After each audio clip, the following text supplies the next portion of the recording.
ছোৱালীক প্ৰথমবাৰ সম্ভোগ কৰিলে কিয় ভাল লাগে? কাৰণ প্ৰথমবাৰ জনী টাইট হৈ থাকে, সেইবাবেই কৰি ভাল লাগে। এজনী ছোৱালী কিমান বছৰ বয়সত সম্ভোগ কৰিবলৈ প্ৰায় উপযুক্ত হয়? 16 বছৰ বয়সৰ পৰা প্ৰায় সম্ভোগ কৰিবলৈ উপযুক্ত হয়।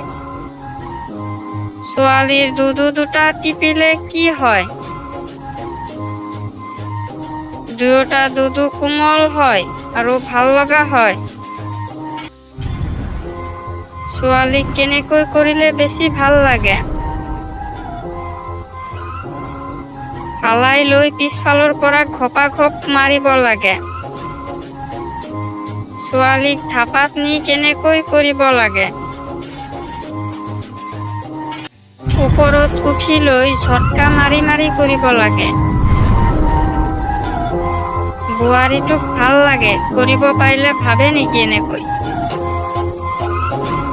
বোৱাৰী কৰিবলৈ হলে প্ৰথমে তেওঁৰ লগত খাতিৰ কৰিব লাগিব আৰু ফ্ৰী হ'ব লাগিব।